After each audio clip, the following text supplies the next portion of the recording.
I never imagined my daughter would cut me from the most important day of her life, or that the elegant venue she chose to showcase her perfect wedding would be the very property I had quietly purchased 3 decades ago.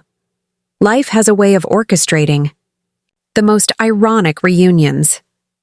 Before we jump back in, tell us where you're tuning in from, and if this story touches you, make sure you're subscribed because tomorrow, I've saved something extra special for you. Sometimes the most painful lessons about family come when gray hair has already claimed your crown. At 68, I thought I'd learned everything about love and loss. How wrong I was. My name is Margaret Harlow, and this is the story of how my daughter's wedding day became the unexpected crossroads where truth finally overcame pretense. I've always been the kind of woman who believes in working quietly behind the scenes. That's how I built my life after Thomas died. Subtle investments, careful planning, and never flaunting what I had. Perhaps that was my first mistake. When you hide your strength too well, people begin to mistake your gentleness for weakness. My daughter Sophia certainly did. The morning that changed everything arrived wrapped in golden October light. I was tending to my herb garden, the scent of rosemary and thyme perfuming the air as I knelt among plants that had outlived many of my relationships. My hands were deep in the soil when my phone buzzed from the pocket of my gardening apron. It was a text from my closest friend, Harriet. "Have you seen Sophia's Instagram? Call me." A chill ran through me despite the warm autumn sun.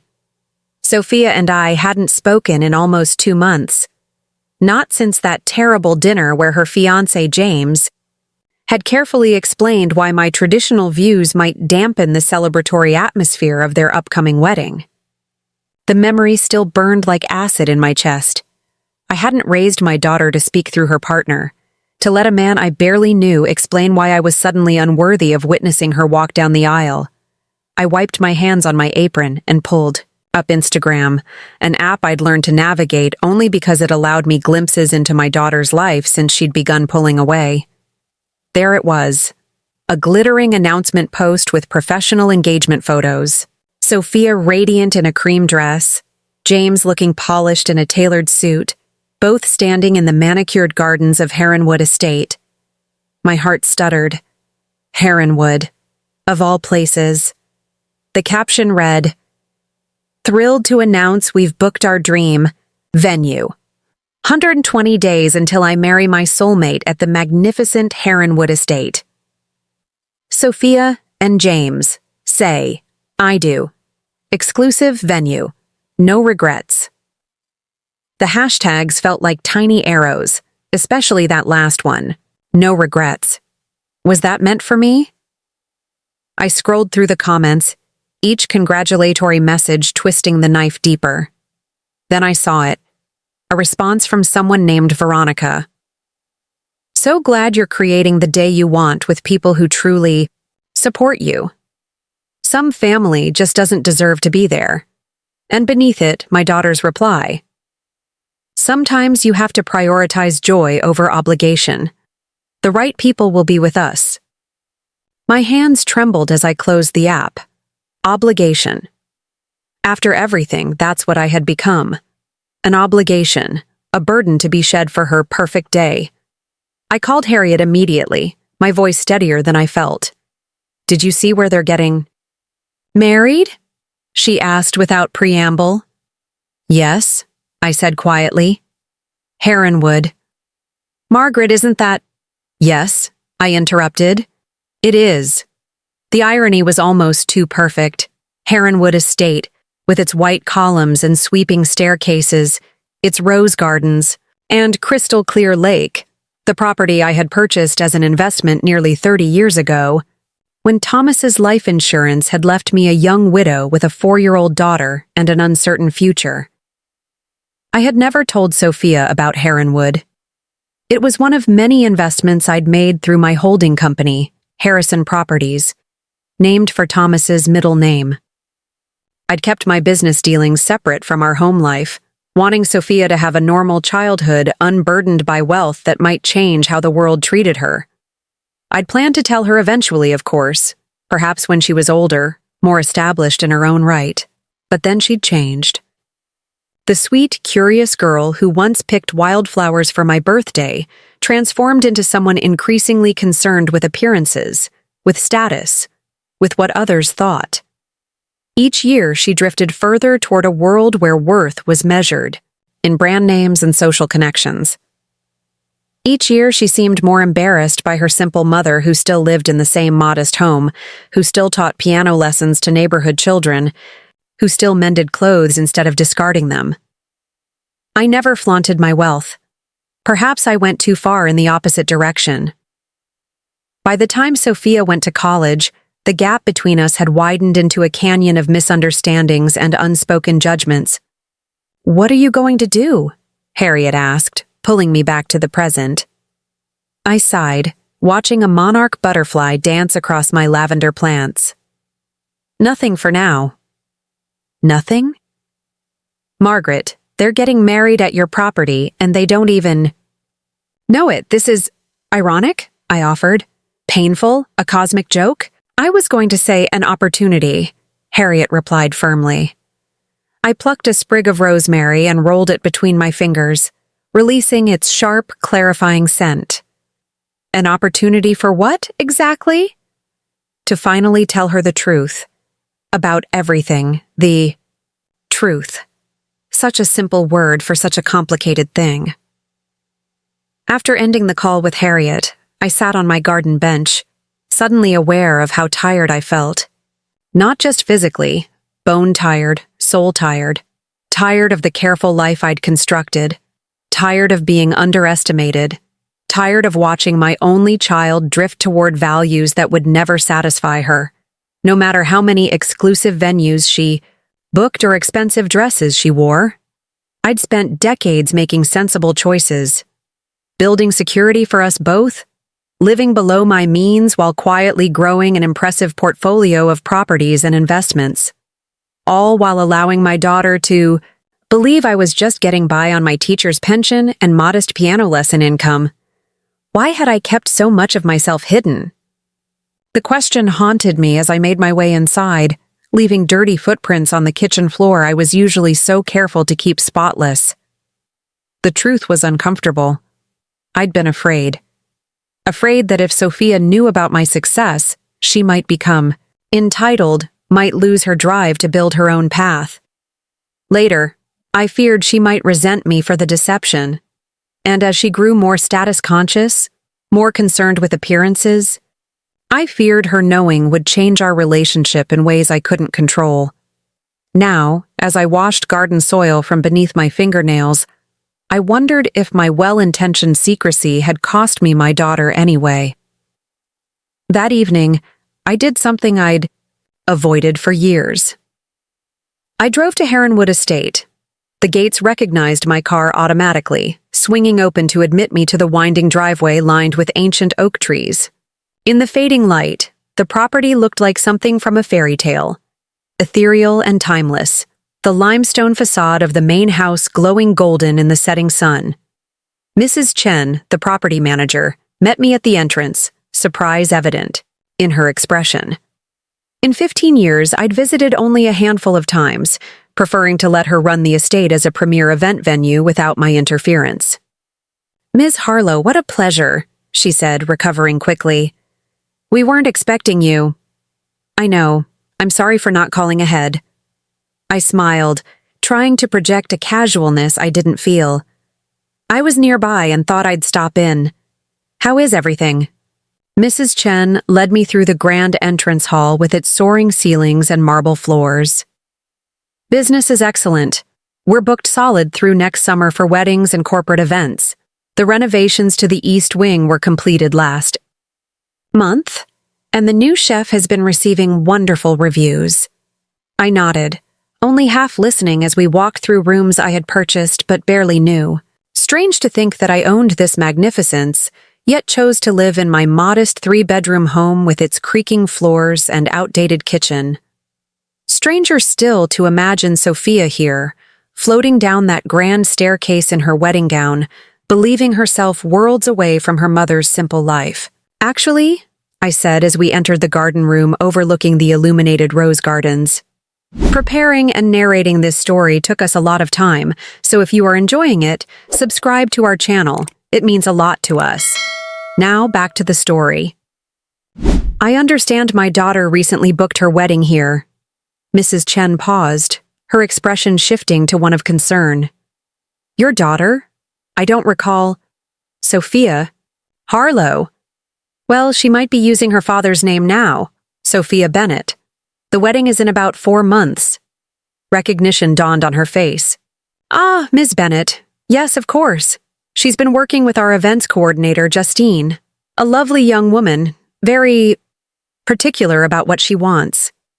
The careful phrasing told me everything I needed to know about how my daughter had been behaving with the staff. I'd like to see her file if you don't mind, I said quietly. Mrs. Chen hesitated only briefly before nodding.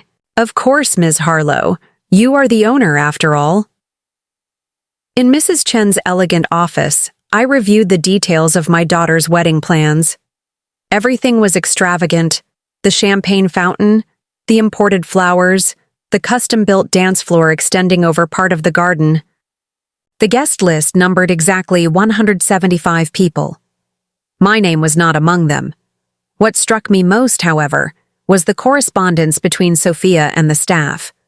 The tone of her emails grew increasingly demanding with each exchange. There were complaints about the most minor details, threats to take her business elsewhere if certain impossible accommodations weren't made, condescending remarks about the simple understanding of the staff. This wasn't my daughter, or rather, it wasn't the daughter I thought I'd raised. When I came to the contract itself, I noticed something else. James's parents were covering half the considerable cost. The other half was being paid by Sophia herself, with deposits already made totaling nearly $30,000. Money I knew she didn't really have, not with her entry-level position at the advertising firm and the expensive apartment she insisted on renting. Has she seemed stressed about the financial arrangements? I asked carefully. Mrs. Chen's expression was professional, but her eyes held understanding. Several of her payments have been late. She's been quite emotional during some of her visits. Justine mentioned overhearing an argument between her and her fiancé about finances. I closed the folder, suddenly feeling like I was invading Sophia's privacy, even though she was the one who had walked into my world unwittingly. Thank you, Mrs. Chen. Please don't mention my visit to her. The woman nodded. Of course not. And, regarding the wedding, what would you like us to do? It was the question I'd been asking myself since seeing that Instagram post. What did I want to do? I could reveal myself as the owner immediately, forcing Sophia to confront both her treatment of me and her own misconceptions. I could cancel the booking entirely. I could remain in the shadows, allowing her perfect day to unfold without her ever knowing whose property she stood upon. Nothing, for now, I said finally. Please continue as normal. I'll be in touch. The drive home was long and dark, my thoughts swirling like autumn leaves caught in a sudden wind. By the time I pulled into my driveway, I'd made a decision. It was time to stop hiding, not just the truth about my finances, but the truth about who I was and what I expected from those who claimed to love me. I would not announce myself as Heronwood's owner out of spite. That would only deepen the rift between us. But neither would I continue to be excluded from my only child's wedding based on misconceptions and shallow judgments. If Sophia wanted the fairy tale venue I had built, she would need to understand exactly whose legacy she was standing upon. Inside my modest home, I made myself a cup of chamomile tea and sat at my kitchen table, the surface worn from decades of family meals and craft projects, from quiet tears and shared laughter. This table had witnessed Sophia's first wobbly attempts at writing her name. It had supported her high school textbooks as I helped her study. It had held countless birthday, cakes, and holiday dinners. This table, this home, was real in a way that the magnificent Heronwood could never be. It held our history, Imperfect and authentic, I pulled out a leather-bound journal I'd kept since Thomas died. Inside were letters I'd written to him over the years, telling him about our daughter's growth, my struggles, my triumphs, things I'd been too afraid or too proud to say aloud to anyone else. Opening to a fresh page, I began to write again, not to Thomas this time, but to Sophia.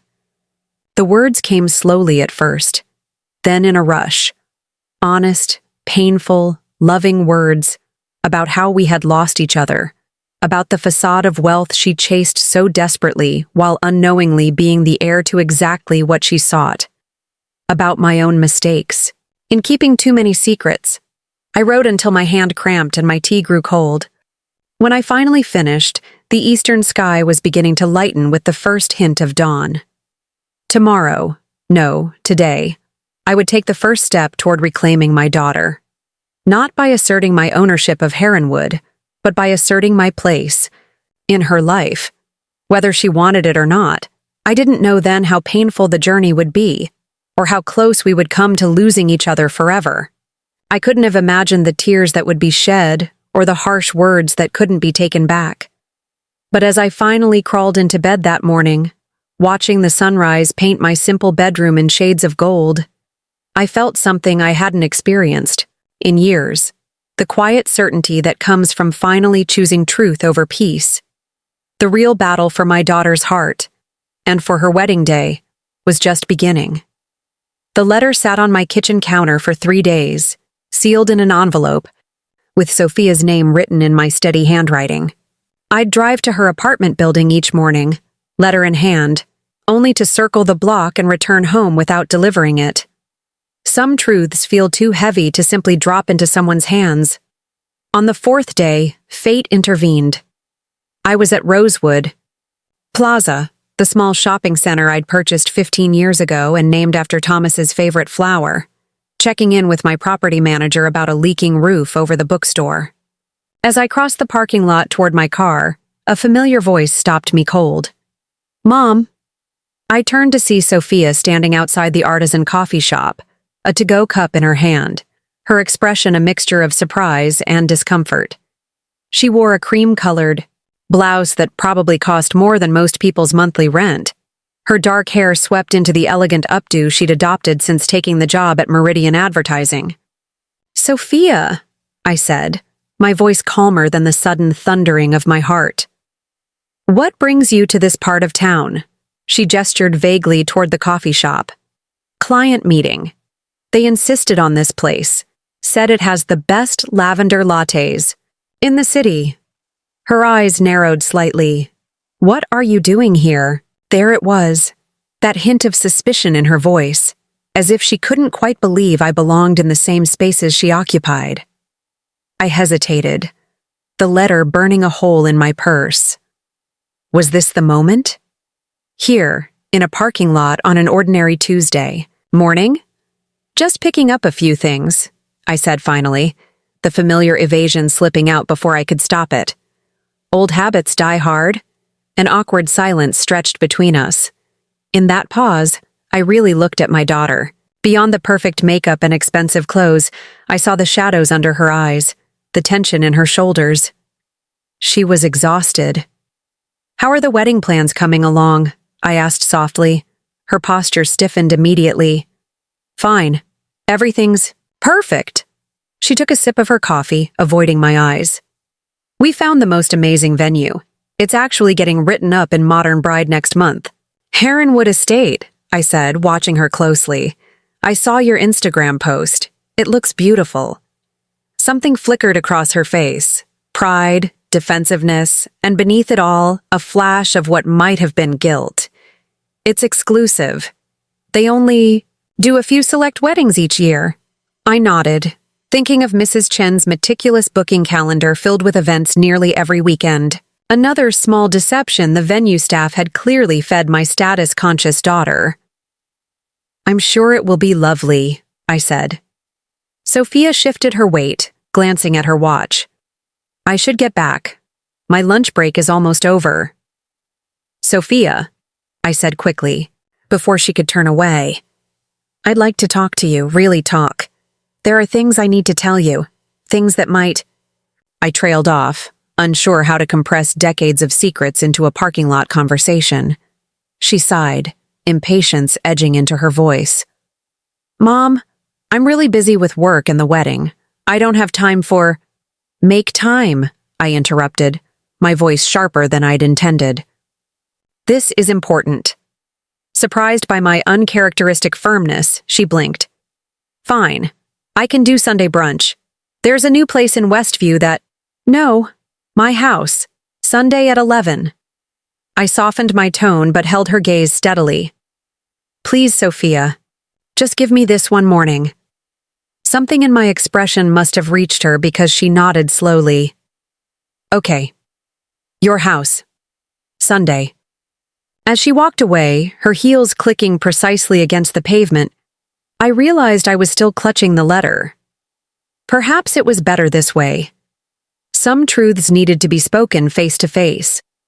When Sunday arrived, I woke before dawn, too restless to sleep. I spent the early morning hours baking Thomas's favorite cinnamon rolls, Sophia's favorite too, though she'd probably deny herself the carbs now. By 10:30, my modest home smelled of cinnamon and coffee, a scent that had once meant home to both of us. At precisely 11, the doorbell rang. Punctuality, one trait of mine Sophia had fully embraced. I opened the door to find my daughter looking like she'd stepped from the pages of a magazine, in dark jeans, a silk blouse, and a tailored blazer. The casual elegance that required so much effort to appear effortless. You cut your hair, I said, noticing the sleek bob that now framed her face. Her hand went to it self-consciously. Just a trim. The stylist suggested layers. I smiled, stepping back to let her in. It suits you. You look beautiful. Sophia entered cautiously, her eyes scanning the living room as if expecting to find it changed. The house looks the same, she said, something unreadable in her voice. Some things don't need changing to have value, I replied, gesturing toward the kitchen. I made cinnamon rolls. A flicker of genuine pleasure crossed her face before she controlled it. I'm trying to watch my sugar intake before the wedding. One roll won't destroy your dress fitting, Sophia. I smiled gently. Some traditions are worth preserving. In the kitchen, I poured us both coffee, mine in the chipped blue mug Thomas had given me our first Christmas together, hers in the delicate floral cup she'd always favored as a teenager. Small things, these touchstones of our shared past, but they mattered. We settled at the kitchen table, morning light streaming through the windows, illuminating dust motes that danced in the air between us. Sophia picked at her cinnamon roll, taking tiny bites as if rationing pleasure. So, she said finally, you wanted to talk. I wrapped my hands around my coffee mug, drawing warmth and courage from its familiar contours. I need to tell you about some decisions I made after your father died. Decisions that have shaped both our lives in ways you don't understand. She tensed visibly. If this is about the wedding, I've already explained why... This isn't about your decision to exclude me, I interrupted gently. At least not directly. This is about who I am, who we are. Her brow furrowed. What are you talking about? I took a deep breath. 27 years of secrecy weren't easy to dismantle in a single conversation. When your father died, he left us with his life insurance policy. It was substantial, more than enough to support us comfortably while I finished my teaching degree. I know this part, Sophia said impatiently. No, you don't. Not really. I met her gaze steadily. What you don't know is that I invested most of that money. I studied markets, read books, consulted with financial advisors. While you were sleeping, I was learning how to make money work for us. Confusion flickered across her face. What are you saying? That you have some secret savings account? I smiled faintly. I'm saying that I built something substantial. The life insurance was just the beginning. I reinvested the profits, took calculated risks, started small with a rental property, then another. Eventually moved into commercial real estate. Sophia's coffee cup froze halfway to her lips. Commercial real estate? You? Mom, you're a retired music teacher who gives piano lessons to neighborhood kids. Yes, that's also who I am. I reached across the table, covering her hand with mine. I never stopped teaching because I love it. But it hasn't been our only source of income since you were 5 years old. She pulled her hand away slowly, her eyes narrowing. If this is true, why live like this? She gestured around the kitchen with its dated cabinets and worn countertops. Why the budget vacations, the second-hand clothes, making me apply for scholarships? It was the question I'd been dreading, the one that exposed the complicated web of choices I'd made. I wanted you to understand value beyond price tags. I wanted you to build your own path without expectations. And, I hesitated, I was afraid. Afraid of what? That money would change us. Change you. That if you grew up with wealth as your foundation, you might never discover your own strength. I looked down at my coffee. I've watched so many children of wealth lose themselves, define their worth by the things they own rather than the person they are. Sophia stood abruptly, pacing to the window that overlooked my small backyard garden. So you lied. For my entire life. I didn't lie about who I was, I said quietly. Just about what I owned. She turned, her expression hardening. Do you have any idea what it was like, watching other kids get everything easily while I had to work twice as hard? Being the scholarship student surrounded by classmates who never had to worry about tuition? All while you had money sitting in some investment account? The scholarships you earned were based on merit, not financial need, I corrected gently. I made sure of that. Everything you achieved, you earned on your own abilities. She laughed, a sharp, brittle sound. Is that supposed to make me feel better? God, Mom, the martyrdom, the secret sacrifices. Did it make you feel superior? The wealthy woman choosing to live like she's middle class? Her words stung, but I recognized the hurt behind them. It wasn't about feeling superior, Sophia. It was about providing security without creating entitlement. Well, congratulations, she said bitterly. You raised a daughter who had to scrape and save for every nice thing, who's currently putting herself into debt for a wedding that represents everything she's worked for, while her mother apparently has been sitting on a secret fortune. I flinched at the raw pain in her voice. This was the moment I'd been dreading for years, seeing her reinterpret her entire childhood through this new lens. But there was still more she needed to know. Sophia, there's something else. I stood, moving toward her slowly. About Heronwood. Estate, she stiffened. What about it? I took a deep breath. I own it. For a moment the kitchen was utterly silent. Then Sophia laughed again, shaking her head in disbelief. No way. Heronwood it's a multi-million-dollar property. It's been featured in magazines. Celebrities get married there. I purchased it 27 years ago when the original family fell into financial trouble. It was my first major investment. I renovated it and turned it into an event venue. I kept my voice calm, matter of fact. It operates under Harrison Properties, named after your father's middle name. The color drained from Sophia's face as the truth sank in. That's not possible. Mrs. Chen has been managing it for me for 15 years. Justine, the event coordinator you've been working with, reports directly to her. Sophia pressed her fingers to her temples.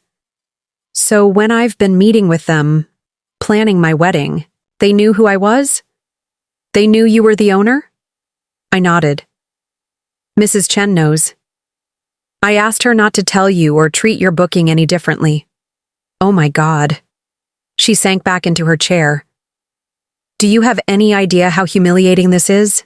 I've been acting like I've been so proud to secure this venue, bragging about it to everyone. There's nothing humiliating about celebrating at a beautiful location, I said gently. The venue's quality doesn't change because of who owns it. She looked up at me, her eyes suddenly sharp.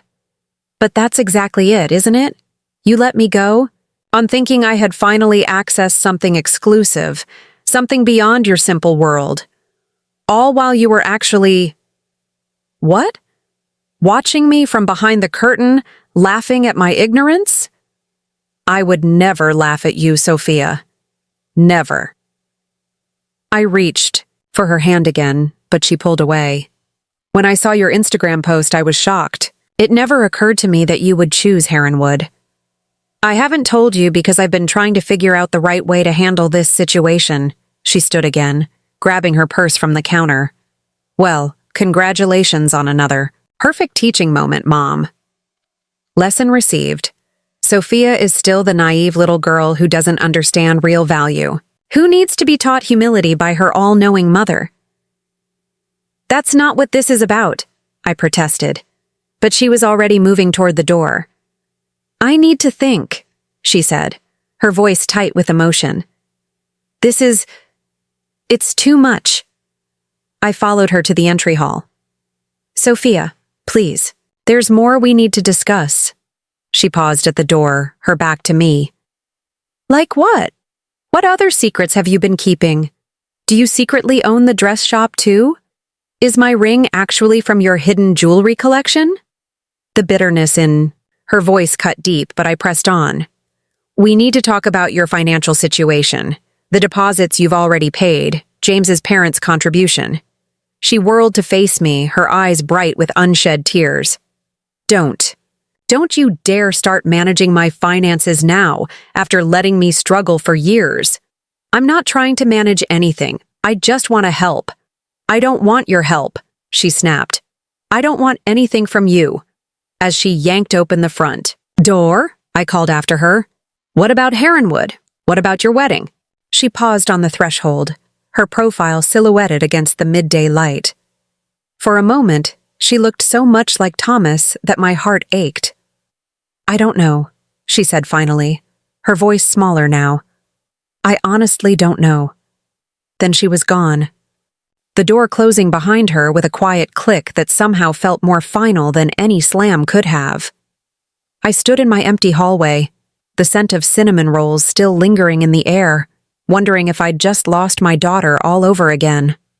The truth was out now, at least part of it, but truth, I was learning, could be just as destructive as secrets when unveiled at the wrong moment. I returned to the kitchen and began cleaning up, the familiar motions of wiping counters and washing dishes a small comfort in the aftermath of emotional chaos. On the table, Sophia's cinnamon roll sat mostly untouched, a single bite taken from the edge. Just like her childhood, I thought with sudden clarity. She'd only experienced a taste of what I'd prepared for her future, never allowing herself to fully enjoy what was already hers. 3 days of silence followed our Sunday confrontation. My calls went unanswered, my texts unread. The quiet of my home, once peaceful, now felt oppressive. I found myself speaking aloud to Thomas's photograph, seeking guidance from a ghost. I've made a mess of things, I told his smiling image on Wednesday evening. Just like you always said I would if I kept too many secrets. On Thursday morning, the doorbell rang unexpectedly. My heart leapt, hoping for Sophia, but instead, I found James, my almost son-in-law, standing on my porch. He was exactly as I remembered from our handful of brief meetings, tall, meticulously groomed, with the practiced smile of someone who'd learned early that charm was currency. Mrs. Harlow, he said, his voice pleasantly neutral. I hope I'm not interrupting your morning. I studied him, noting the tension beneath his polished exterior. Not at all, James. Please come in. He followed me to the living room, declining my offer of coffee with a tight smile. I won't take much of your time. I'm here about Sophia. Q. She all right? I asked, unable to keep the worry from my voice. Physically, yes. He adjusted the cuff of his shirt, a nervous gesture at odds with his confident demeanor. Emotionally, she's struggling. She told me about your conversation, about Heronwood. I sat down slowly, gesturing for him to do the same. I see. He remained standing, pacing slightly. Mrs. Harlow, I need to understand what your intentions are, regarding the venue. My intentions? Yes. His voice sharpened slightly. Sophia is concerned you might cancel our booking. Out of spite, the accusation stung. I would never do that to my daughter. But you would let her plan an entire wedding at your property without telling her? Let her believe she was creating something independent of you? His tone wasn't accusatory, merely analytical, as if dissecting an interesting business problem. I sighed. It's complicated, James. I made choices decades ago about how to raise Sophia, how to protect her from certain influences. Those choices had consequences I didn't fully anticipate. He nodded slowly. I understand protecting family. More than you might think? Something flickered in his expression, a brief, genuine emotion breaking through the polished facade. My parents sacrificed a great deal to give me opportunities. For the first time, I wondered about James's background. Sophia had mentioned his parents were contributing significantly to the wedding, but I realized I knew almost nothing about them, or how he'd been raised. Your parents must be very proud of you, I said carefully. A tight smile. They have certain expectations, as parents do. And does marrying Sophia meet those expectations? His eyes met mine, suddenly sharp. Mrs. Harlow, I love your daughter. But I'm here to discuss practical matters. The wedding is in 14 weeks. We've made deposits, sent invitations, hired vendors. He hesitated. I need to know if we still have a venue. I stood, moving to the window that overlooked my small garden. Of course you do. Heronwood is yours for the day, exactly as planned. At the contracted price? He asked, the question revealing volumes about his concerns. I turned to face him. James, do you think I would extort my own daughter? Charge her more because I can? He had the grace to look slightly embarrassed. In my experience, business is business, even among family. Then you've had unfortunate experiences with family, I said softly. He didn't respond to that, instead removing a folded document from his jacket pocket. Sophia asked me to bring this. It's a formal letter requesting that Mrs. Chen and the staff at Heronwood continue to work with her directly, without your involvement. I took the letter, noting Sophia's signature at the bottom. The formal, cold tone broke my heart all over again. She could have just called me. She's hurt, James said, his voice softening slightly. She feels deceived. I understand. I carefully refolded the letter. Please tell her that her wishes will be respected. Mrs. Chen will continue handling everything exactly as before. I won't interfere. He nodded, seemingly satisfied. As he turned to leave, a question that had been nagging at me suddenly surfaced. James, may I ask you something? He paused, glancing back. Of course. Why Heronwood? Out of all the venues in the area, why that one specifically? Something complicated passed across his face. It was strongly recommended by someone whose opinion matters a great deal to Sophia. Before I could press further, he was gone, leaving me with more questions than answers. That afternoon, I made a decision. If Sophia wouldn't come to me, I would go to the source of this wedding fixation. I called Harriet. I need you to tell me about Veronica Winters, I said when she answered. Harriet's silence spoke volumes.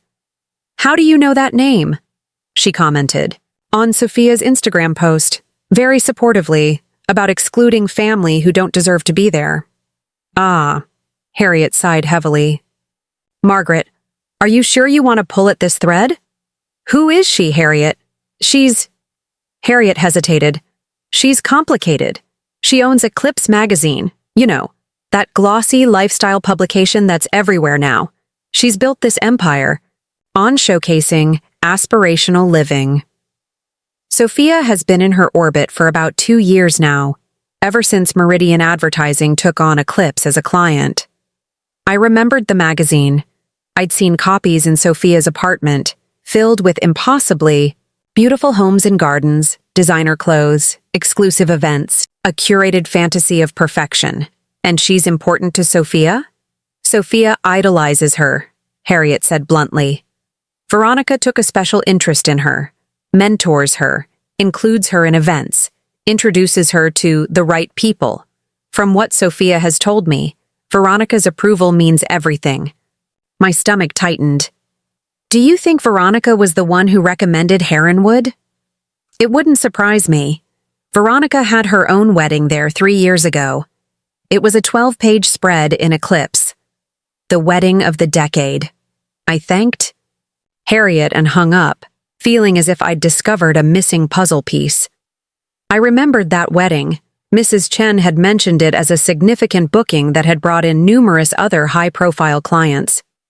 I'd paid little attention at the time, content to let the venue run without my involvement. Now I wondered, had Veronica known whose property she was using? And more importantly, what influence did she truly have over my daughter? I spent the next week reviewing everything I could find about Veronica Winters. Her magazine, her social media presence, her carefully constructed public image.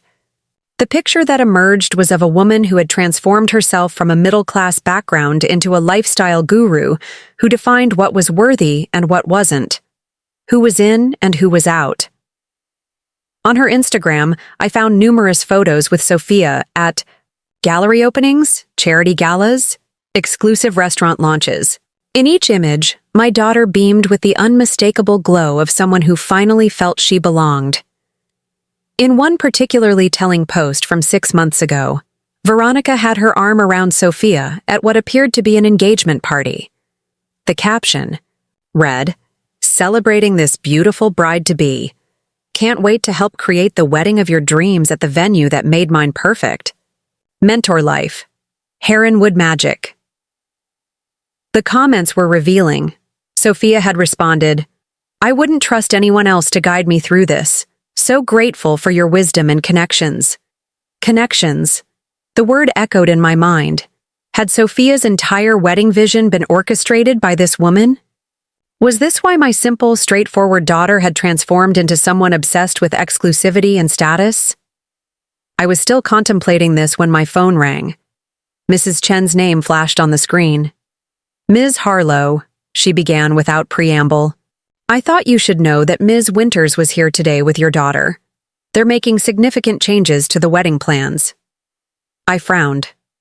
What kind of changes? Everything is being upgraded.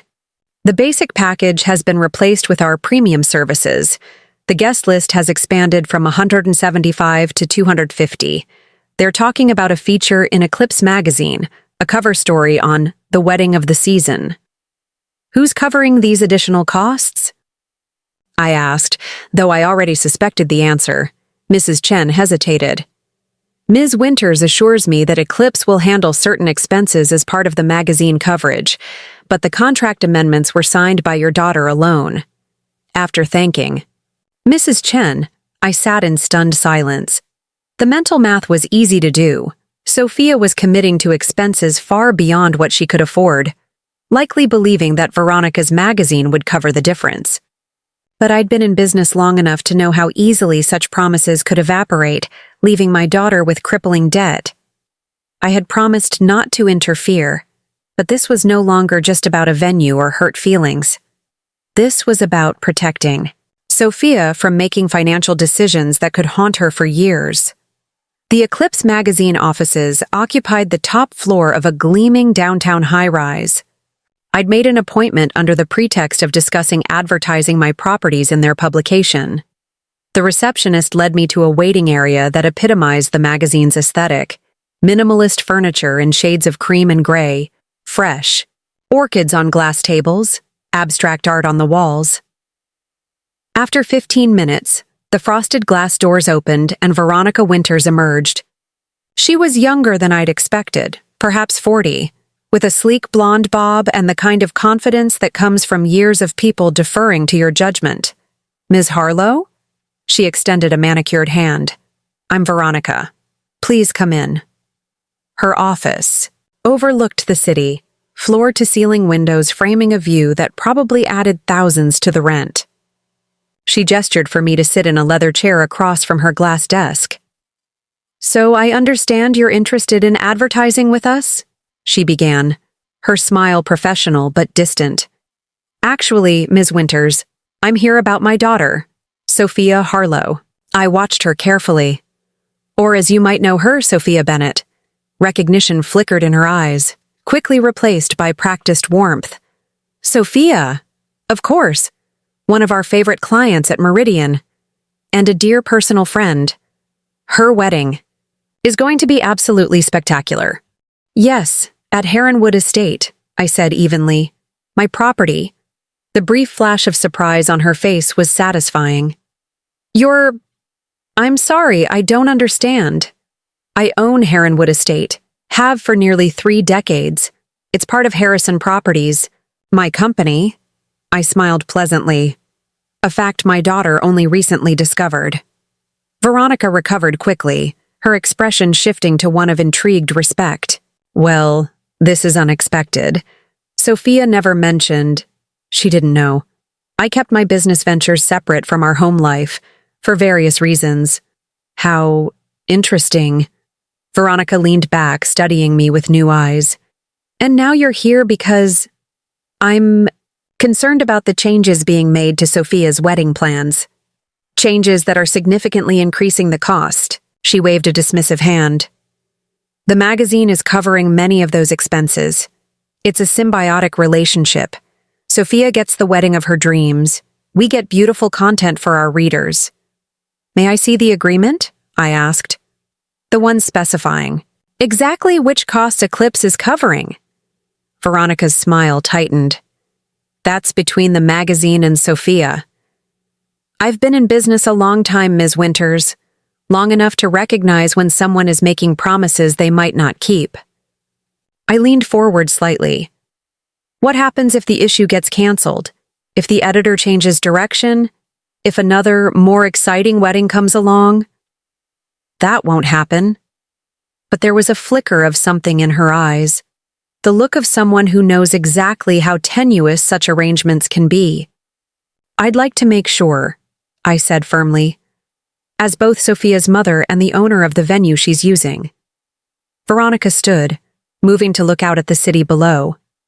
Mrs. Harlow, I understand your concern, but Sophia has made it clear that she's handling her wedding independently. She specifically mentioned that that your involvement was not welcome. The word stung, but I pressed on. She said that before she knew about the recent changes. Before she committed to expenses that could potentially leave her in significant debt. Veronica turned, her expression suddenly sharp. With all due respect, if you're so concerned about your daughter's finances, why not simply offer to pay for the wedding? That's what most parents in your position would do. Because she hasn't asked me to, I said simply. And because throwing money at the situation won't address the real issue. Which is that my daughter is trying to create a life based on appearances rather than substance. And you, Ms. Winters, are encouraging it. Her laugh was brittle. Oh, I see. You're one of those. The kind who thinks materialism is shallow, who believes suffering somehow builds character. She gestured around her elegant office. Tell me, if success is so corrupting, why build it in the first place? Why own a property like Heronwood if not to enjoy its prestige? There's a difference between appreciating beautiful things and believing they define your worth, I replied. Heronwood was an investment, not an identity. She studied me for a moment, then smiled. A real smile this time, with a hint of genuine amusement. You know, you're not what I expected.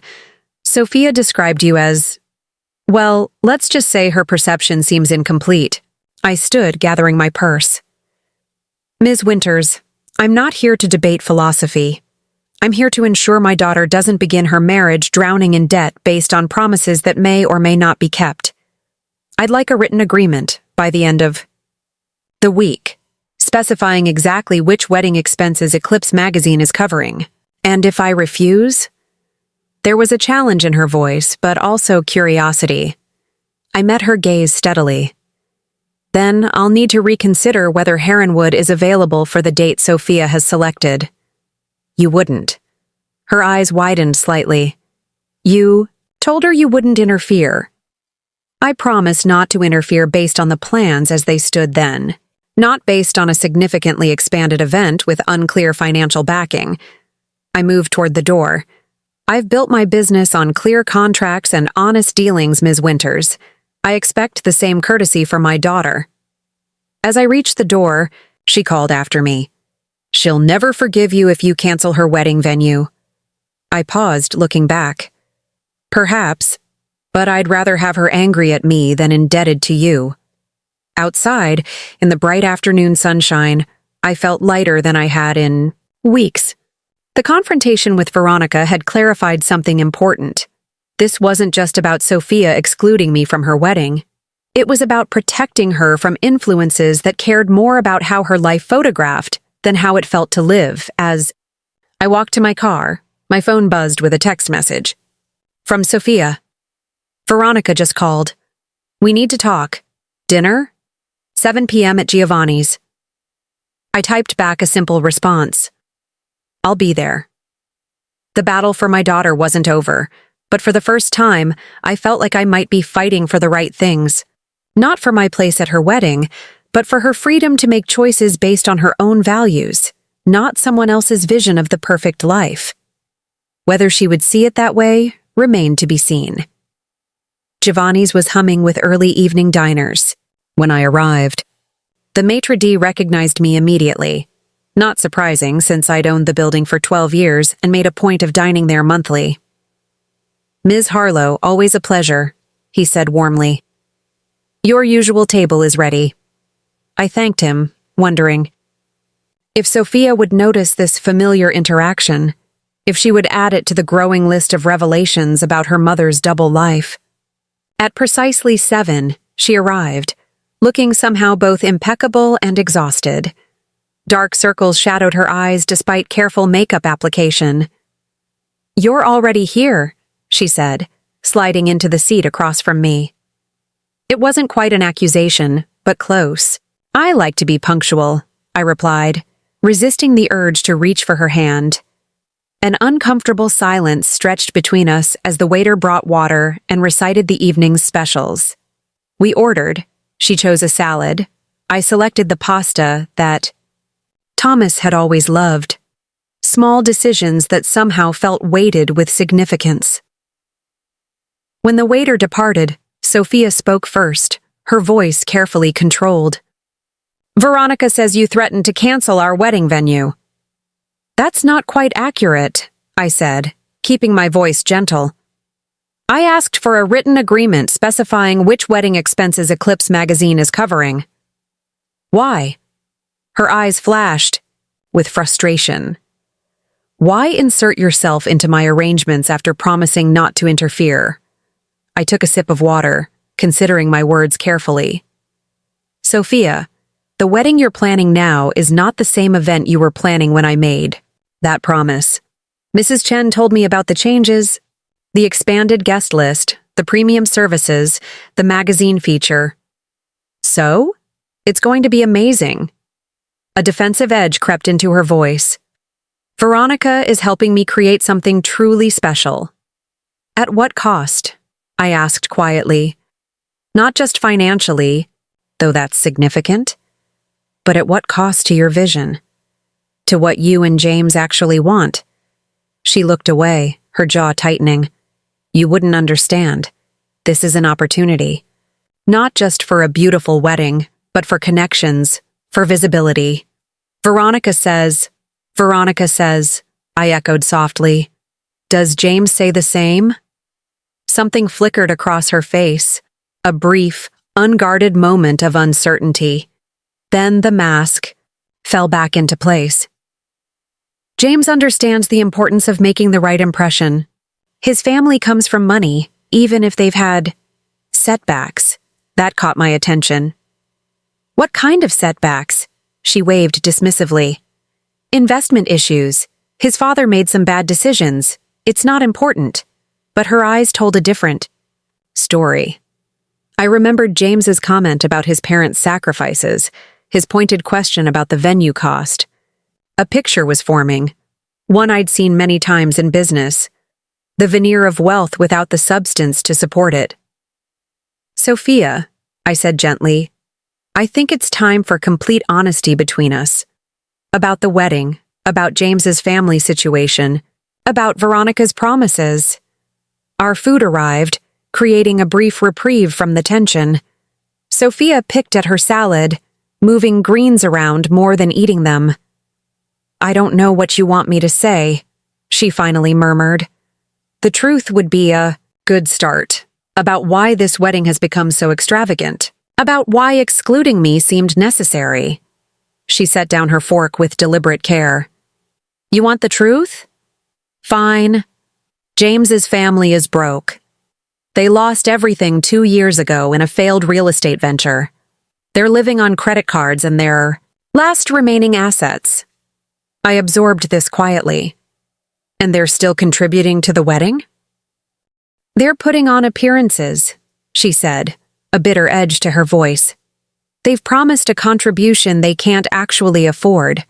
James doesn't know I know. He's trying to protect them, protect their image.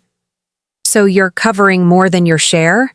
She nodded, then lifted her chin defiantly. Veronica is helping. The magazine exposure will be worth it. Sophia, I said carefully, exposure doesn't pay vendor bills. What exactly has Veronica promised in writing? The flicker of uncertainty returned to her eyes. We have an understanding. Not a contract? She pushed her salad away, appetite clearly gone. Why are you doing this? Why can't you just be happy for me? Because I love you too much to watch you start your marriage with impossible financial burdens, I said simply. And because I suspect there's more to this story than you're telling me. Sophia stared at her water glass, tracing a finger through the condensation. When she spoke again, her voice was quieter, less defensive. Do you remember Caroline Miller's Sweet 16, 7th grade? The question seemed to come from nowhere, but I nodded. The pool party you weren't invited to. Everyone was invited except me, she corrected, the old hurt still evident in her voice. And when I asked Caroline why, she said it was because they were all going shopping at the mall after, and everyone knew I couldn't afford to buy anything nice. My heart ached at the memory of 13-year-old Sophia trying to hide her tears when she learned of the exclusion. I remember that feeling of being left out because we didn't have enough. It followed me everywhere. College was worse. Spring breaks in Cabo that I couldn't join. Apartment shares I had to decline. She finally looked up at me. Do you have any idea what it's like to always be the one saying, I can't afford it? I reached across the table, and this time she didn't pull away when I took her hand. I never wanted you to feel that way. I thought I was teaching you values, independence. Well, I learned something different, she said. I learned that people who matter don't get excluded. The pieces finally clicked into place. And that's why it was so important to exclude me from the wedding. Because you finally had the power to decide who mattered. Her eyes filled with tears. That sounds horrible when you say it like that. It sounds human, I corrected gently. Hurt people sometimes hurt others. I understand that more than you know. She wiped at her eyes carefully, preserving her makeup. When Veronica took an interest in me, it felt like finally being invited to the party. She saw something in me, potential. She helped me fit into places I'd always been shut out of. And the wedding became the ultimate showcase of that transformation, I guessed. Sophia nodded. Heronwood was her idea. She said it would make the perfect backdrop for the magazine feature. When I told her we couldn't possibly afford it, she said she'd help make it work. A bitter laugh escaped her. I was so proud when we signed the contract. I thought, finally, I've accessed something my mother could never reach. Only to discover I'd owned it all along, I said softly. Do you know how that felt? Learning that the exclusive, prestigious venue I'd been bragging about was actually yours? That all along, while I was struggling to be taken seriously, to be included, you had everything? I squeezed her hand. Not everything, Sophia. I had investments, properties, but I lost your father. I nearly lost you too. There are different kinds of poverty. She pulled her hand away, but there was no anger in the gesture. Why didn't you tell me?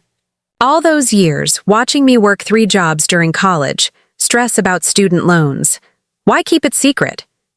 It was the question I'd been dreading, yet also the one I needed to answer most honestly. After your father died, I was terrified. I admitted.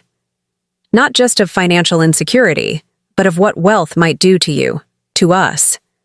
I'd seen it change people, create entitlement, empty values.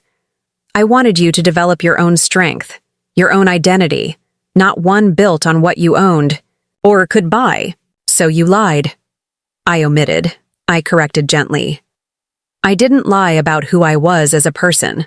I still taught piano because I loved it. I still lived simply because those values mattered to me.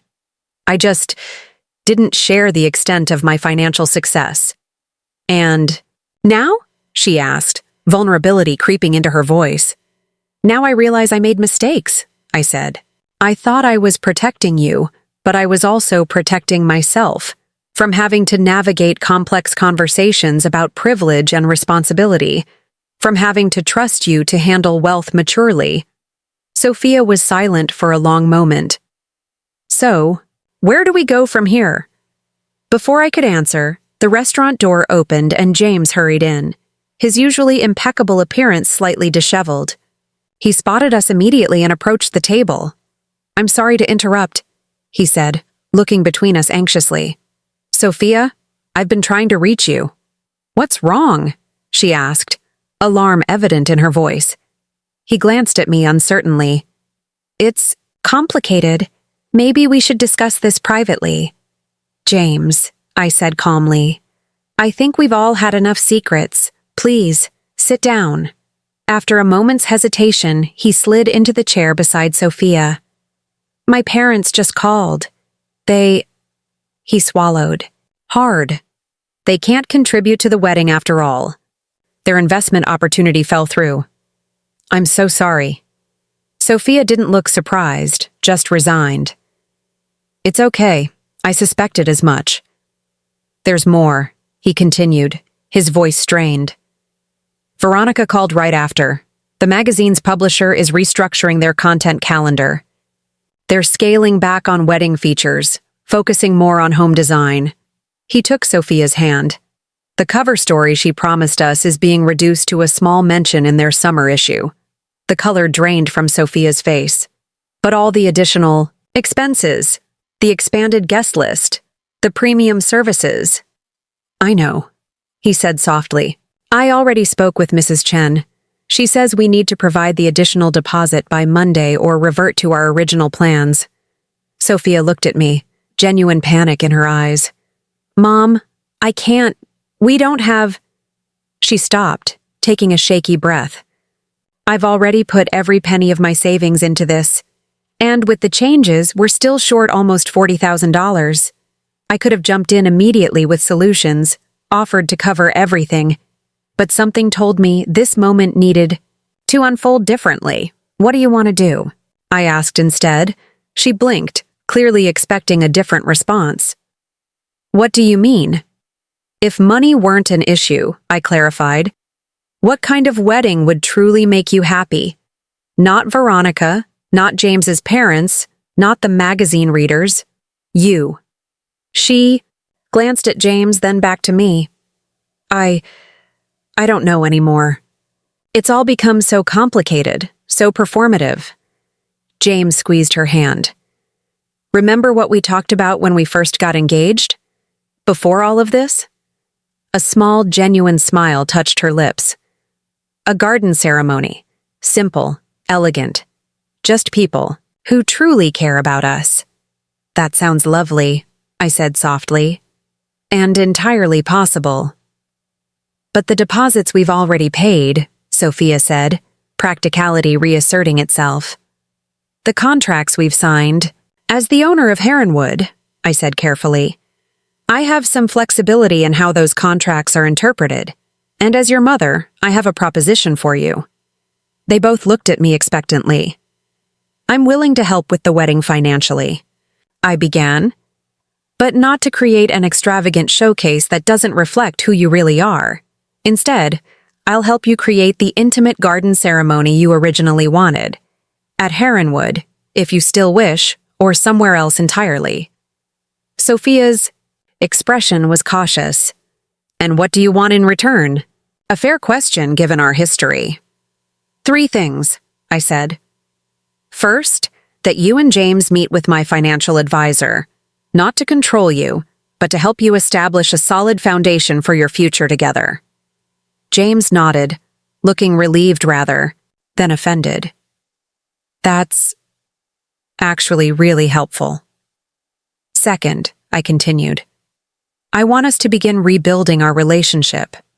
Weekly dinners, honest conversations, no more secrets on either side. Tears welled in Sophia's eyes.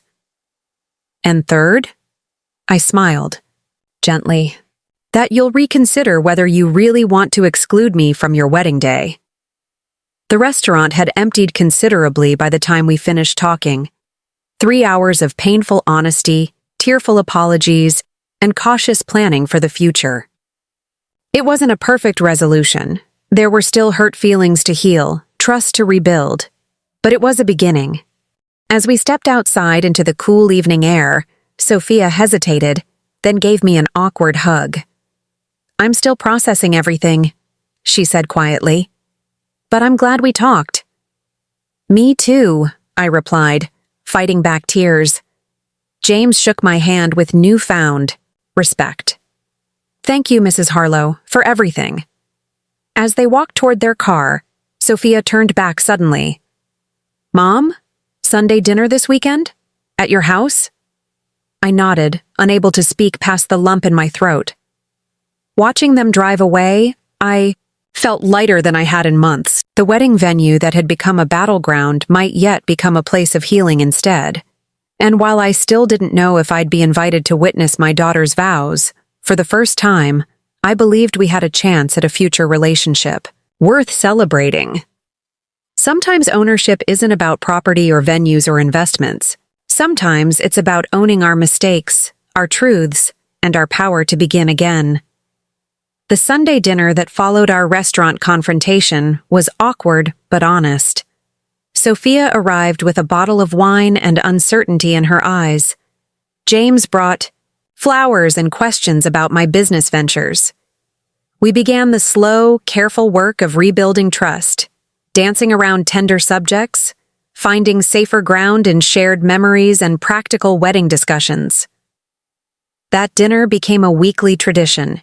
Over the next month, sometimes comfortable, sometimes tense, but always necessary.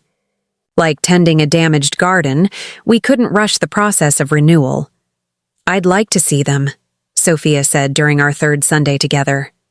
Your properties, not just Heronwood. I nodded, sensing this was important to her. We could make a day of it next Saturday. The property tour became another turning point in our healing process. I showed her the small apartment building where I'd made my first investment, the strip mall in a once declining neighborhood that now thrived with local businesses, the office complex that had nearly bankrupted me during the recession until a last-minute pivot saved it. You never told me about any of this, Sophia said as we stood outside Rosewood Plaza, watching weekend shoppers come and go. All those nights you spent at the dining table with paperwork, you said you were grading assignments. Some of it was grading, I admitted. But yes, most of it was property management, lease negotiations, expansion plans. Why hide it? Were you ashamed of your success? I considered her question carefully. Not ashamed, exactly. Cautious. Success changes how people see you, how they treat you. I didn't want that for either of us. She was quiet for a moment. I wish I'd known how strong you really were. The words caught me off guard. Strong? Building all this while raising me alone, teaching full-time, maintaining our home. Her eyes met mine. I always saw your simplicity as limitation. I never realized it was choice. Something shifted between us in that moment. A new understanding. Taking root where judgment had once lived. Our final stop was Heronwood. As we walked the manicured grounds together, Sophia pointed out where she'd originally envisioned her ceremony, before Veronica's influence had redirected her plans toward the grand ballroom. The rose garden, she said, gesturing toward a secluded area bordered by century-old oak trees. James and I walked through here during our first visit, and both felt it immediately. It was perfect. Intimate, natural, but still elegant. She smiled ruefully. Then Veronica said it wouldn't photograph well for the magazine spread, and suddenly we were planning something completely different. And now? I asked gently. Now I want what we wanted in the beginning, she said firmly. Before all the expectations and showcasing took over. 6 weeks before the wedding date, Sophia invited me to join her for what would have been her final fitting at an exclusive bridal salon. Instead, she led me to a small, independently owned boutique tucked away on a tree-lined street. I canceled the original dress, she explained as we approached the shop. It was beautiful, but it wasn't me. It was what Veronica thought I should wear. The boutique owner, an elegant woman in her 70s named Eleanor, greeted Sophia like an old friend. Your mother? She asked, smiling warmly at me. Yes, Sophia answered without hesitation. My mom, Margaret. Such a simple exchange, but the casual acknowledgement brought tears to my eyes. Sophia found me through a former student of mine, Eleanor explained as she led us to a private fitting area. She asked if I could create something that honored both tradition and authenticity. The dress that Sophia emerged in minutes later took my breath away. Unlike the elaborately beaded structured gown she'd originally chosen, this was fluid grace. Silk crepe that moved like water, with delicate lace that echoed vintage patterns without feeling dated. It's perfect, I whispered, watching my daughters. Reflection as Eleanor made minor adjustments to the hemline. There's something else, Sophia said, her voice suddenly shy. She nodded to Eleanor, who disappeared momentarily, returning with a small wooden box. Inside was a lace-trimmed veil, clearly vintage, carefully preserved. It's yours, Sophia said. From your wedding. I found it in the cedar chest in your attic. When I was looking for Christmas decorations last year, I reached out to touch the delicate fabric, memories washing over me. I didn't think you'd want anything so old-fashioned. I didn't think so either, she admitted. But Eleanor says she can incorporate some of the lace into my dress. A connection between past and present. She met my eyes in the mirror. If that's okay with you? I could only nod, too moved to speak. As the wedding approached, I found myself unexpectedly drawn into planning discussions, not as an authority figure, but as a collaborator. Sophia and James had scaled back to their original vision, focusing on meaningful touches rather than extravagance. The guest list shrank from 250 to 100, limited to people who genuinely mattered in their lives. Veronica, unsurprisingly, was no longer among them. She was furious when I told her we were changing direction, Sophia confided during one of our planning sessions. Said I was throwing away a valuable opportunity, that I'd regret choosing sentimentality over connections. And how did that make you feel? I asked, arranging sample centerpieces on my dining table. Relieved, Sophia said simply. Like I could finally breathe again. The transformation in my daughter was remarkable. The sharp edges of status anxiety had softened. She laughed more easily, spoke more authentically. Even her style had shifted subtly. Still elegant, but less rigidly perfect, more comfortable in its own beauty. 3 weeks before the wedding, James asked if he could stop by my house alone. He arrived looking nervous, but determined. "I wanted to talk to you about something important," he began as we settled in the living room. "About Sophia's father." The mention of Thomas caught me off guard. "What about him?" James fidgeted with his watch. "Sophia mentioned that at traditional weddings the father walks the bride down the aisle.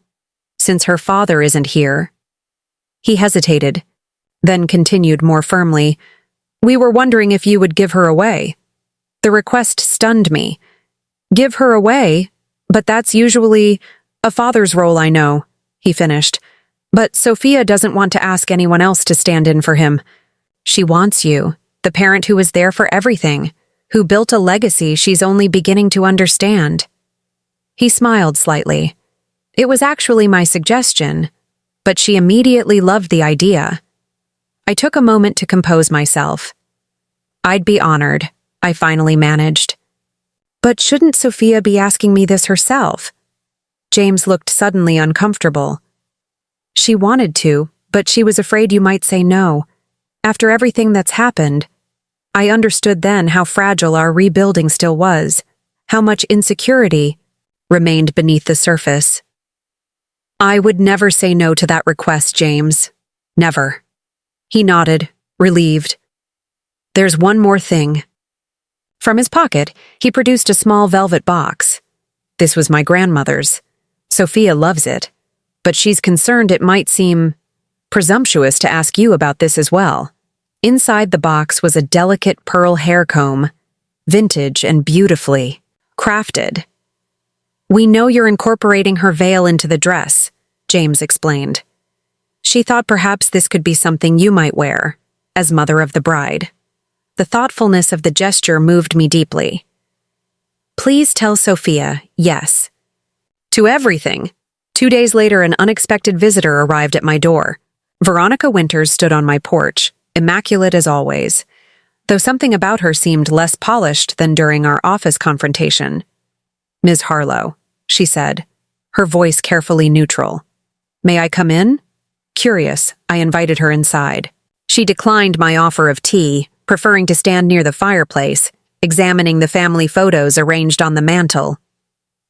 "Sophia looks happy here," she observed, pointing to a picture of my daughter at her college graduation. "Genuine." "She was," I confirmed. It was a proud day. Veronica turned to face me. "I've been thinking about our conversation, about substance versus appearance." She gestured around my modest living room. "I admit, I didn't understand your choices when we first met. Why someone with your resources would choose this. And now?" I asked. She smiled faintly. "Now I'm curious. There's something peaceful here, authentic." "That wasn't an accident," I said. "It was a deliberate choice to value substance over showcase." Veronica nodded slowly. "I received Sophia's wedding cancellation notice. Not the entire event," she clarified, seeing my expression. "Just the magazine coverage." Her message was illuminating. She said she'd realized she was planning her wedding for the wrong audience. "And that disappointed you," I suggested. "Initially, yes," she admitted. "Sophia has the perfect look, the perfect story for our demographic." She paused, tracing a finger along the edge of the mantel. But her message made me think about my own choices, about what Eclipse has become versus what I intended when I founded it. I studied her curiously. Which was a celebration of beautiful living. Not just beautiful things, she sighed. Somewhere along the way, it became more about exclusivity than joy. The admission surprised me. "Why are you telling me this?" Veronica met my eyes directly. "Because I owe you an apology. I encouraged your daughter to create a wedding that would serve my purposes, not honor her relationship, and I did it knowing the financial strain it would cause. Her honesty was unexpected but welcome. Apology accepted, though perhaps it's Sophia you should be speaking with. I've sent her a letter, Veronica said, and a gift. Not exposure or connections, just something personal. She moved toward the door, then hesitated. Your daughter is fortunate, Ms. Harlow, not because of your financial resources, but because somewhere beneath her desire for status, you managed to instill values that ultimately mattered more. After she left, I sat quietly, pondering the encounter. People were complex, capable of both calculated manipulation and sincere reflection. Perhaps Veronica was beginning her own journey toward authenticity, or perhaps she was simply cutting losses and maintaining connections. Either way, her visit represented one more piece of closure as we approached the wedding day. The morning of Sophia's wedding dawned clear and golden, the kind of perfect autumn day that seems designed for new beginnings. I woke early, watching sunrise paint my garden in hues of amber and rose, thinking of Thomas and how proud he would have been of this day. We did all right, I whispered to his memory. She found her way back to what matters. The preparation hours passed in a blur of activity. I helped Sophia dress in the bridal suite at Heronwood, our hands steady as we arranged the veil that incorporated lace from my own wedding day. Eleanor's final adjustments to the dress were perfect. The gown moved like water as Sophia turned before the mirror. Mom, she said softly as the makeup artist and hairstylist left us alone for a moment. I need to tell you something before we go out there. My heart stuttered. What is it, sweetheart? She took my hands in hers. I've been thinking about names, about identity. She took a deep breath. I always planned to take James's last name after the wedding, but recently, I've been reconsidering. Oh, I kept my voice neutral, though curiosity burned within me. I'd like to keep Harlow, she said. Not as a hyphen, though I respect women. Who choose that? I want Harlow to be my middle name. Her eyes met mine. You built something remarkable under that name. A legacy of substance, not just appearance. I want to carry that forward. Tears threatened to spill over. Sophia Harlow Williams, I said, testing the sound. She nodded. It feels right. Honoring where I come from while moving toward where I'm going. She smiled suddenly. Besides, Harrison, properties will need a successor someday, won't it? Before I could respond, a knock at the door signaled it was time. As we made our way toward the rose garden where guests were gathered, I felt a profound sense of rightness settle over me. Not just because my daughter had chosen to honor our family name, but because she had finally embraced the values it represented. The ceremony itself was everything Sophia and James had originally envisioned. Intimate, elegant in its simplicity, focused on the commitment being made rather than the spectacle surrounding it. As I walked Sophia down the petal-strewn path between rows of their closest friends and family, I felt Thomas with us in spirit. When the minister asked, "Who gives this woman to be married?" I responded with the words Sophia and I had carefully chosen together. She gives herself freely, with her mother's loving blessing.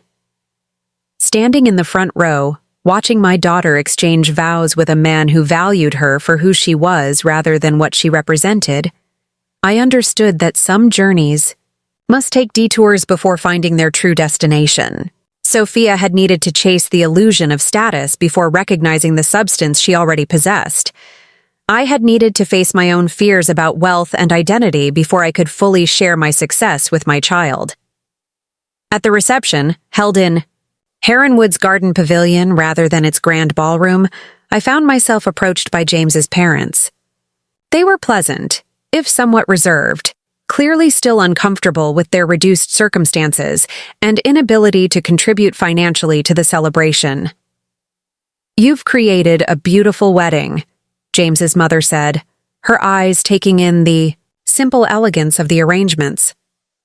"Sophia mentioned you own this property?" "Yes," I replied, not elaborating further. "It must be nice," his father commented, a hint of wistfulness in his voice. "Having resources to help your child this way."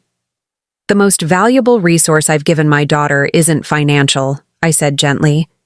"It's the understanding that worth isn't measured by possessions or appearances." They exchanged a glance, something unspoken passing between them.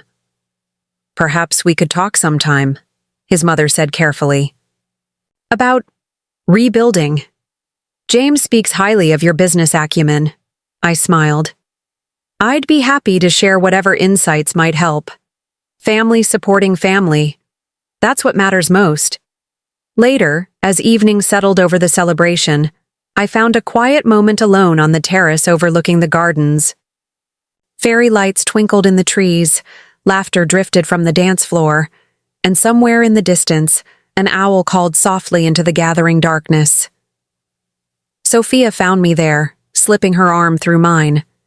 She had changed from her ceremony gown into a simpler dress for dancing, her face flushed with happiness. "Taking a break from your own wedding?" I teased gently. "Looking for you, actually," she replied. "James and I want to thank you properly." I shook my head. "No thanks needed. This is what mothers do." "Not all mothers," she said thoughtfully. "Not all mothers build empires while raising daughters. Not all mothers step back to let their children make mistakes, then help pick up the pieces without saying, 'I told you so.'" I smiled. "I might have thought it once or twice." She laughed, the sound carrying across the terrace. "Fair enough." Then, more seriously, "I've been thinking about what comes next, after the honeymoon." "And what have you decided?" "I'm leaving Meridian Advertising," she said. "I've been offered a position with a small nonprofit that supports arts education in underserved communities." She glanced at me, gauging my reaction. "The pay is significantly less, but the work feels meaningful." "Meaningful work sustains the soul in ways a paycheck never can," I replied. "Your father used to say that." "Did he?" She looked surprised. "I don't remember." "You were very young when he said it most often." He turned down several high-paying corporate positions to teach literature at the community college. He believed in making a difference over making a fortune. She considered this. "Yet you managed to do both." "Different paths, same values," I suggested. "There's no single right way to live with purpose." Music drifted from the pavilion. The special dance. Sophia and James had choreographed together. She squeezed my arm. "That's our cue. Come watch?" I nodded, but as she turned to go, I called after her. "Sophia, I'm proud of you. Not for the wedding, or for choosing a meaningful career, for finding your own way back to what matters." She smiled, luminous in the soft evening light. I had a good example. It just took me a while to recognize it. As I watched her rejoin the celebration, I thought about the journey that had brought us here. From exclusion to inclusion, from secrets to honesty, from appearances to substance. The venue that had once been my daughter's attempt to access a world she thought beyond my reach had become the setting for our reconciliation. The wedding that was meant to showcase status had transformed into a celebration of authentic love and family bonds. Sometimes, I reflected, we must own our mistakes before we can truly claim our victories. My daughter had learned that lesson. So had I. And sometimes, the most valuable property we own isn't measured in acres or assets, but in the relationships we build on foundations of truth and unconditional love. As the night deepened and stars appeared above Heronwood's ancient oaks, I joined the dancing, celebrating not just my daughter's new beginning, but our own. The path forward wouldn't always be smooth. There were decades of patterns to unravel, new boundaries to establish, a more honest relationship to nurture. But standing there, watching Sophia and James surrounded by people who truly loved them, rather than those who merely enhanced their image, I knew we had already claimed the most important victory of all. The courage to build a life based on substance rather than appearance, on authentic joy rather than others' expectations. And in the end, isn't that the legacy that matters most? Up next, you've got 2 more standout stories right on your screen. If this one hits the mark, you won't want to pass these up. Just click and check them out. And don't forget to subscribe and turn on the notification bell so you don't miss any upload from us.